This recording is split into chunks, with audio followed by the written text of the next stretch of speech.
Hello, good evening my all friend, all student. हो चुका आगाज रण का, युग बदलने की तैयारी, जीत उसी की होगी जिसका संघर्ष है जारी। जो सही दिशा में मेहनत का पसीना बहाएगा, मैदान जीत कर ले जाएगा। मैं आशीष आपके अपनी यूट्यूब चैनल फिजिक्स बाय आशीष सर में दिल खोलकर स्वागत करता हूँ। कैसे हैं आप सब? आशा और विश्वास है बहुत अच्छे होंगे। आप अपनी पढ़ाई को निरंतर कर रहे होंगे, निरंतर आप अपने लक्ष्य की ओर बढ़ रहे होंगे। उसी में आज कक्षा 12 के लिए पहले चैप्टर का लेक्चर नंबर 2 लेके आ रहा हूं, जिसमें आज हम लोग कुछ डिस्कशन पॉइंट के बारे में बात करेंगे। जैसा कि हम लोगों ने पिछले लेक्चर में आवेश के बारे में फुल चर्चा कर ली थी कि आवेश कैसे आया, कैसे समान प्रकार के आवेश एक दूसरे को अट्रैक्ट कर रहे थे, कैसे विपरीत प्रकार के आवेश एक दूसरे को अट्रैक्ट कर रहे थे। जबकि और इस तरीके से हम लोगों ने सारी घटनाओं के बारे में देखा था कि आवेश के पास कौन कौन सी क्वालिटी होती हैं, आवेश क्या क्या गुण प्रदर्शित करता है, कैसे क्वांटीकरण सिद्धांत होता है, कैसे आपका व्युत्पत्ति सिद्धांत का काम करता है, कैसे आवेश संरक्षण सिद्धांत का काम होता है। इस तरीके से हम लोगों ने इन सारी बातों पर चर्चा कर ली थी। जिन लोगों ने इस वीडियो को नहीं देखा है पिछले वाले, उसको जाकर देखिए, तभी आगे की बातें जो भी आवेश से रिलेटेड होंगी वो आपको समझ में आएंगी। तो आपको अगर इस चैप्टर को बहुत अच्छे से समझना है, इस लेक्चर को बहुत अच्छे से समझना है, जहां से बोर्ड एग्जाम में 100% क्वेश्चंस देखने को मिलते हैं, इस लेक्चर से आपको निश्चित ही आगे जितनी भी चीजें रिलेट होने वाली हैं वो सब आप पिछले वाला जो लेक्चर है उसको देखिए, देन इस वाले लेक्चर की बातें आपको समझ में आएंगी। इसमें आज बेहतर इंपोर्टेंट जो हम बात करेंगे, कूलाम के नियम पर भी बात करेंगे, जिससे आपको कहीं ना कहीं क्वेश्चंस अवश्य ही देखने को मिलेंगे। आज हम लोग कुछ महत्वपूर्ण वैल्यूज के बारे में बात करेंगे, जैसे इलेक्ट्रॉन पर कितना आवेश होता है, प्रोटॉन पर कितना आवेश होता है, अल्फा कण पर कितना आवेश होता है, इलेक्ट्रॉन का द्रव्यमान कितना होता है, प्रोटॉन का द्रव्यमान कितना होता है और अल्फा कण का द्रव्यमान कितना होता है। इन कुछ इंपोर्टेंट वैल्यू के बारे में बात करेंगे। देन बात करेंगे पदार्थों का वर्गीकरण, कि पदार्थ कितने प्रकार के होते हैं, कौन से पदार्थ चालक पदार्थ होते हैं, कौन से पदार्थ अचालक पदार्थ होते हैं और कौन से पदार्थ आपके अर्धचालक होते हैं। कुछ पदार्थ परावैद्युतांक भी कहलाते हैं, उनके बारे में हम लोग आज बात करेंगे। इसके बाद बेहद इंपोर्टेंट कूलाम का नियम किसे कहते हैं, इसके बारे में बात करेंगे।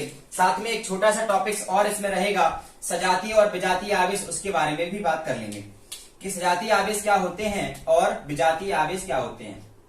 सजातीय आवेश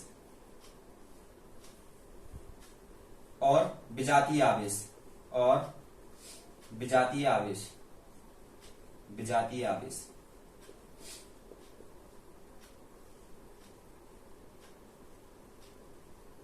ठीक, चलिए बात करते हैं सबसे पहले आज महत्वपूर्ण मान, महत्वपूर्ण वैल्यूज जो आपको कहीं ना कहीं न्यूमेरिकल्स में देखने को जरूर मिलेंगी, इसलिए आज इनको निपटारा कर लेते हैं और इनको लाइन कर लेते हैं। हमने कल एक फॉर्मूला पढ़ा था, Q बराबर Ne।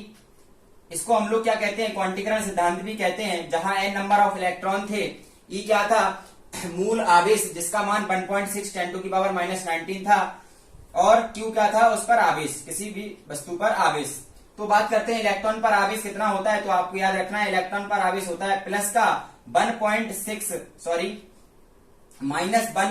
10⁻⁻19। कितना आवेश होता है इलेक्ट्रॉन पर, 1.6 10⁻⁻19 कूलाम। सी मतलब कूलाम। प्रोटॉन पर जो आवेश होता है बिल्कुल इसका परिमाण सेम होता है, इसका परिमाण सेम होता है, बस केवल इसका जो मान होता है वो पॉजिटिव होता है। जो इलेक्ट्रॉन पर आवेश होता है वो धनात्मक होता है और जो इलेक्ट्रॉन पर आवेश होता है वो ऋणात्मक होता है। इतनी बात आपको क्लियर समझ में आ गई होगी। अच्छा, इसके बाद बात आती है हीलियम पर कितना आवेश होता है। तो दरअसल जो हीलियम होता है, हीलियम कहें या फिर हम कह सकते हैं अल्फा कण, हीलियम अल्फा कण का ही परमाणु होता है और हमें पता है कि हीलियम के पास 2 इलेक्ट्रॉन होते हैं, क्योंकि इसका परमाणु क्रमांक कितना होता है, 2 होता है। तो हम अगर इसमें देखें इस वाले के अकॉर्डिंग, Q बराबर क्या होगा, Ne होगा कि नहीं होगा। तो Q बराबर अगर हम निकालेंगे हीलियम पर या अल्फा कण पर, तो N कितने हैं इसमें, अल्फा कण में 2 इलेक्ट्रॉन, और E का मान हमें पता है 1.6 10⁻⁻19 होता है। बोलो, तो Q इस पर कितना है अल्फा कण पर, अल्फा कण पर जो आवेश आएगा आपका, अल्फा कण का जो Q आएगा वो कितना आएगा, 3.2 10⁻⁻19 कूलाम। बोलो बात समझ में आ गई कि नहीं। तो अल्फा कण पर कभी आपसे अगर आवेश पूछा जाए तो आपको बताना है 3.2 10⁻⁻19। इतनी बात क्लियर है। इसके बाद अगर आपसे पूछा जाए कि इलेक्ट्रॉन का द्रव्यमान कितना होता है तो आपको बताना है 9.1 10⁻³ किलोग्राम। ओके। अगर आपसे पूछा जाए कि प्रोटॉन का द्रव्यमान कितना होता है, अगर आपसे पूछा जाए कि प्रोटॉन का द्रव्यमान कितना होता है तो आपको बताना है 1.6 10⁻27 kg। अगर आपसे पूछा जाए अल्फा कण का द्रव्यमान कितना होता है तो आपको बताना है 6.67 10⁻27 kg। इतनी वैल्यूज आपको लर्न करनी है आसानी से, और आई थिंक ये वैल्यू आप नोट करके इनको लर्न कर लेंगे जो आपको आपके न्यूमेरिकल में बहुत सहायता प्रदान करेंगे। अल्फा कण पर आवेश समझने के लिए हमने ये देखा कि अल्फा कण हीलियम का परमाणु होता है और हीलियम के पास चूंकि उसका परमाणु क्रमांक 2 होता है इसलिए उसके पास 2 इलेक्ट्रॉन होंगे निश्चित ही। तो हमने Q बराबर Ne से इसका आवेश निकाला। Q क्या होता है? उस कण का आवेश जिसका हमें आवेश फाइंड करना है यानी कि निकालना है। N क्या होता है? उसमें कितने आवेश हैं? तो हमें पता है कि हीलियम का परमाणु है तो उसमें 2 आवेश होंगे, 2 इलेक्ट्रॉन होंगे, तो N की जगह पे 2 रख दिया। E का मान हमें पता रहता है 1.6 10⁻⁻19। इसका इसमें मल्टीप्लाई कर दिया तो अल्फा कण पर हमारा आवेश आ गया। इतनी बात क्लियर है। तो अगर किसी भी परमाणु या पदार्थ पर आपको आवेश निकालना होगा तो आप आसानी से Q बराबर Ne से निकाल लेंगे। चलिए आगे बात करते हैं पदार्थों का वर्गीकरण। आगे बात करते हैं पदार्थों का वर्गीकरण क्या होता है, कितने प्रकार के होते हैं पदार्थ, इस पर बात कर लेते हैं। हम लोगों ने सुना है जनरली कि चालक पदार्थ होते हैं, अचालक पदार्थ होते हैं। ये होते हैं और क्यों होते हैं इसके बारे में आज जान लेते हैं अच्छे से। तो जो आपका सेकंड टॉपिक है यहाँ पर पदार्थों का वर्गीकरण, इसको क्लियर करने के लिए हम जानते हैं 2 और 3 और 4। आज 4 पदार्थों के बारे में बात करेंगे। पहला बात करेंगे हम लोग कि चालक पदार्थ कौन से होते हैं। क्या बात करेंगे? चालक, कंडक्टर बोलते हैं, कंडक्टर चालक पदार्थ के बारे में बात करेंगे। दूसरा अचालक पदार्थ नॉन कंडक्टर बोलते हैं। तीसरा हम लोग बात करेंगे अर्धचालक, सेमी कंडक्टर बोलते हैं, अर्धचालक के बारे में बात करेंगे, अर्धचालक पदार्थ क्या होते हैं। और तीसरी और जो लास्ट बात करेंगे चौथी वो होगी परावैद्युत पदार्थ। कौन से पदार्थ? परावैद्युत पदार्थ। इतनी बारे में बात करेंगे। सबसे पहले बात करते हैं कि चालक पदार्थ क्या होते हैं।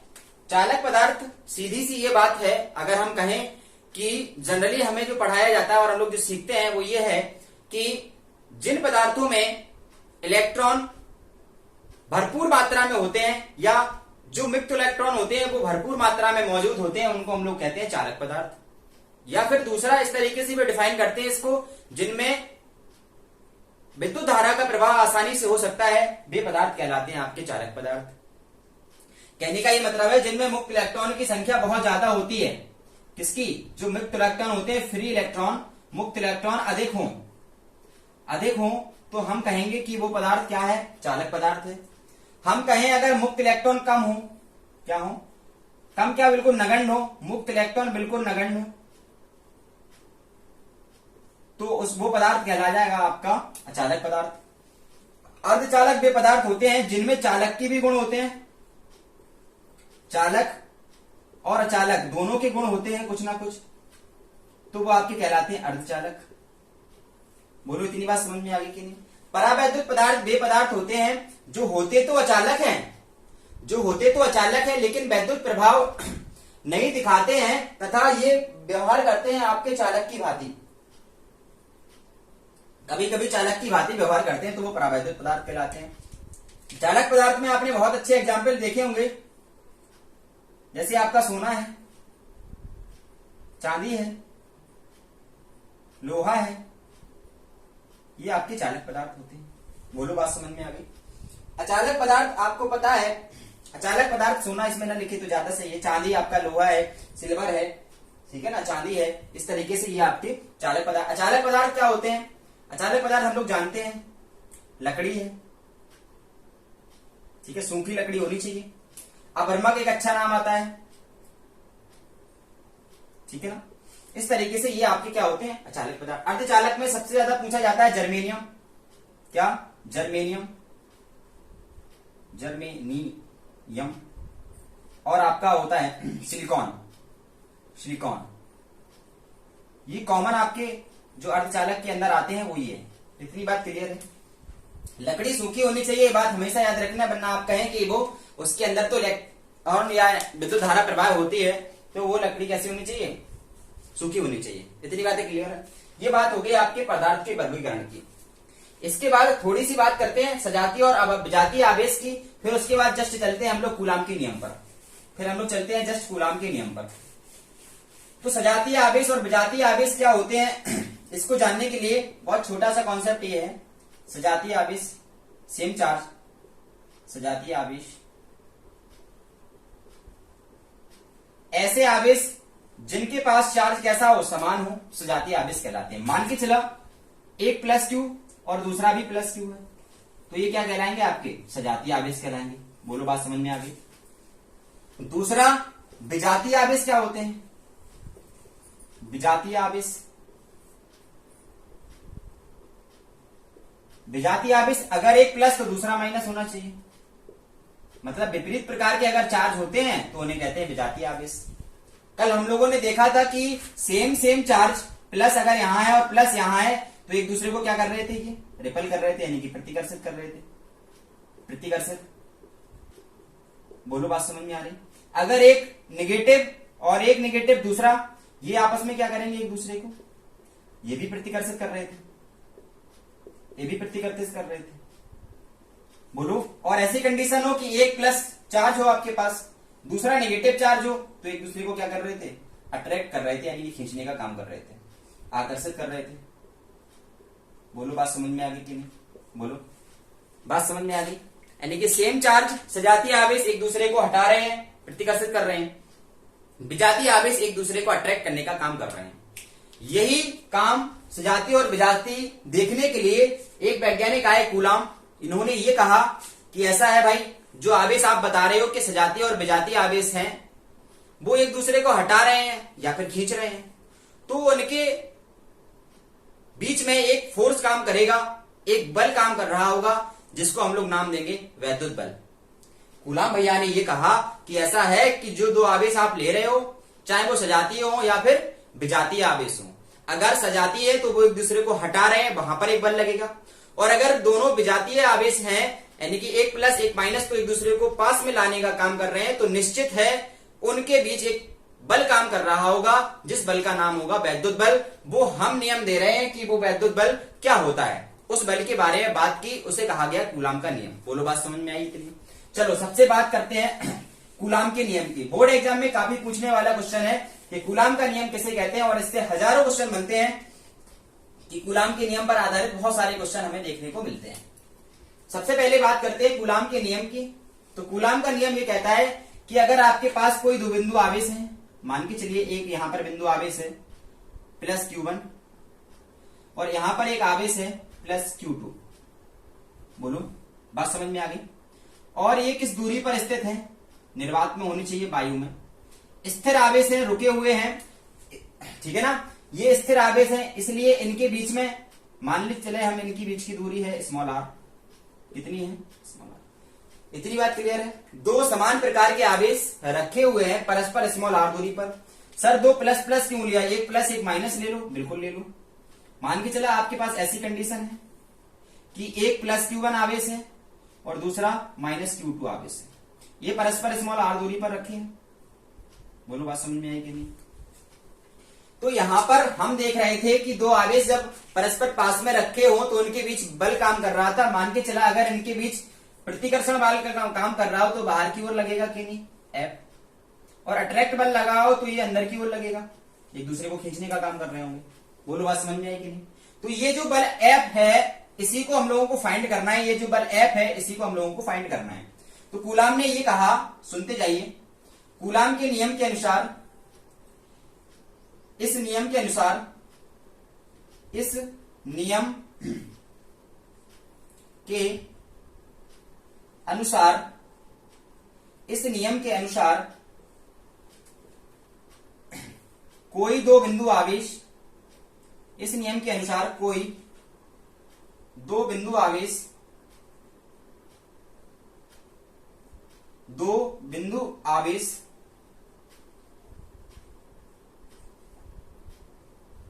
कोई दो स्थिर बिंदु आवेश जब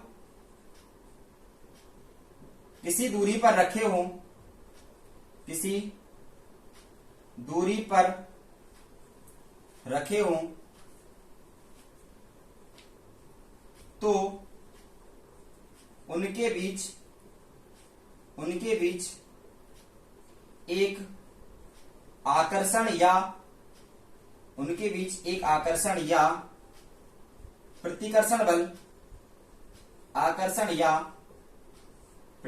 बल कार्य करता है। इसे वैद्युत बल कहते हैं। इसे वैद्युत बल कहते हैं। यानी कि कूलाम ने वैद्युत बल के संबंध में एक नियम दिया कि अगर दो कोई बिंदु आवेश स्थिर अवस्था में रखे हुए हैं तो उनके बीच या तो प्रतिकर्षण या आकर्षण बल काम करेगा, जिसे उन लोगों ने उनने क्या नाम दिया, वैद्युत बल नाम दिया। इतनी बात क्लियर है। अगर दो आवेश हमने माने Q1 और Q2 है, वो परस्पर स्मॉल r दूरी पर रखे हैं तो इनके बीच प्रतिकर्षण बल काम करेगा, और एक प्लस एक माइनस है तो इनके बीच आकर्षण बल काम करेगा। इस बल का मान जो है कूलाम के नियम के अनुसार इन्होंने कहा कि दो बातों पर निर्भर करता है। चलिए वो सुनते हैं। आगे की स्टोरी क्या है उसको सुनते हैं। तो आगे की स्टोरी ये है कि अगर दो बिंदु आवेश जो रखे हैं आपने, तो हमने यहां पे देखा दो बिंदु आवेश हैं, कौन कौन, Q1 और Q2। माना क्या मानेंगे, दो बिंदु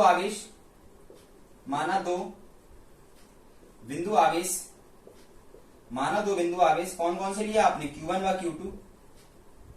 माना दो बिंदु आवेश Q1 व Q2 स्मॉल r दूरी पर रखे हैं, ठीक है। तब उनके बीच कार्य करने वाला वैद्युत बल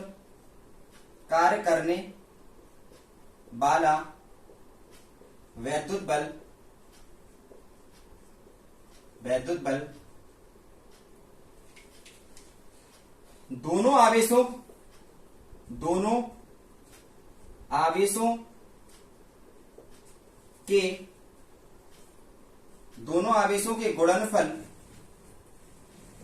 आवेशों के गुणनफल के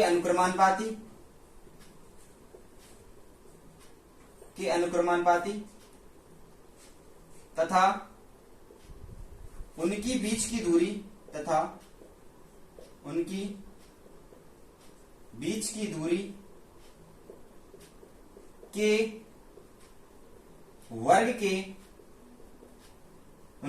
दूरी के वर्ग के व्युत्क्रमानुपाती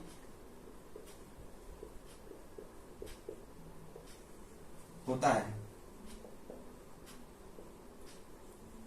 बोलो इतनी बात समझ में आई। F, ठीक है। क्या लिखा, अगर दो आवेश आपके पास है Q1 Q2 जो स्मॉल r दूरी पर रखे हों, तब उनके बीच कार्य करने वाला जो वैद्युत बल होगा F, वो दोनों आवेशों के गुणनफल के अनुक्रमानुपाती तथा उनकी बीच की दूरी के वर्ग के व्युत्क्रमानुपाती होता है। मतलब अगर इसको पहले इतना नोट डाउन कीजिए, फिर इसको हम लोग जनरली फॉर्म में समझते हैं। देखो क्या कह रहा है, तो इसका ये मतलब है सर, बल काम करने वाला जो बल होगा वो एक तो F मान लिया हमने, वो अनुक्रमानुपाती होगा दोनों आवेश कौन कौन से, Q1 Q2 का गुणनफल। बोलो पहला यही तो होगा कि नहीं होगा, कि जो लगने वाला बल है F वो दोनों आवेशों के गुणनफल के अनुक्रमानुपाती लिख दिया, तथा जो बल F है वो दोनों आवेशों के बीच की दूरी यानी कि r का वर्ग के व्युत्क्रमानुपाती, यानी कि r का वर्ग करना है सर, ये हो गया वर्ग, व्युत्क्रमानुपाती लिखना है मतलब 1/r²। बोलो यही कह रहा कि नहीं कह रहा, ठीक है। इतनी बात समझ में आ गई सर। अगर इतनी बात समझ में आ गई है तो इसको आगे सॉल्व करते हैं और देखते हैं क्या मिलता है हमें। इसको दोबारा से लिख लें हम, चलिए दोबारा से लिखते हैं इसको। कि जो बल F है वो दोनों आवेशों की मात्राओं के गुणनफल के अनुक्रमानुपाती होता है, ये रहा पहला समीकरण। और यही बल वैद्युत बल उनकी बीच की दूरी के वर्ग के व्युत्क्रमानुपाती होता है, ये रहा। अगर हम देखें समीकरण फर्स्ट और सेकंड से देखें तो हमें क्या मिलेगा, देखते हैं। तो हमें मिलेगा sir F is directly proportional Q1 Q2 upon R square. बोलो बात सही, ठीक है सर। अगर अनुक्रमानुपाती का साइन हटाएंगे तो इक्वल आएगा, साथ में एक कांस्टेंट आएगा A Q1 Q2 upon R square. बोलो, जो ये कांस्टेंट है इसे वैद्युत बल नियतांक कहते हैं, ये नियतांक है जिसका मान माध्यम पर और इनके जो भी मात्रक है इन पर निर्भर करता है। प्रयोगों द्वारा ये देखा गया कि जो A का मान है नियतांक का मान, उसका मान होता है F बराबर 1 upon 4 pi epsilon not Q1 Q2 upon R square. प्रयोगों द्वारा ये देखा गया कि जो नियतांक A आता है उसका मान कितना है, 1 अपॉन 4 पाई एप्सिलॉन नॉट, ठीक है, इतना। ये एप्सिलॉन नॉट क्या है, ये एप्सिलॉन नॉट है निर्वात की विद्युतशीलता। क्या है, एप्सिलॉन नॉट को बोलते हैं निर्वात की वैद्युतशीलता, निर्वात की वैद्युतशीलता। इतनी बात क्लियर है, बोलो इतनी बात क्लियर है। अगर इतनी बात क्लियर है तो थंबनेल की बताओ, इतनी बात क्लियर है ना, इतनी बात पूरी क्लियर है। कूलाम का नियम समझ में आ गया। कूलाम का नियम ये कहता है दोनों आवेशों के बीच लगने वाला वैद्युत बल उन आवेशों के गुणनफल के अनुक्रमानुपाती और उनकी बीच की दूरी के वर्ग के व्युत्क्रमानुपाती होता है। जैसे हमने इसको देखा, सॉल्व किया तो हमारे पास ये वैल्यू आ गई, जहां एप्सिलॉन नॉट क्या है, निर्वात की विद्युतशीलता कहते हैं।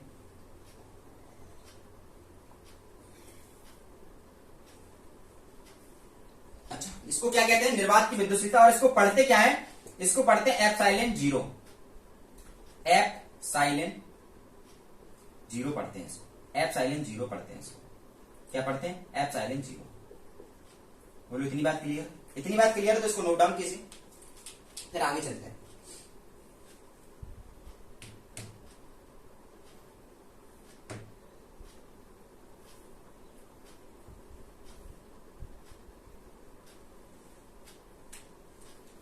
बस इसके बाद देखते हैं आगे। यदि ऐसा हो कि ये जो आवेश है वो स्थिर अनुपात में, मतलब स्थिर अवस्था में किसी माध्यम में रखे हो जिसका परावैद्युतांक कैपिटल के हो, क्या हो, कैपिटल के परावैद्युतांक में रखे हो, गर्जिमा कैपिटल के परावैद्युतांक में रखे हो, परावैद्युतांक में रखे हो,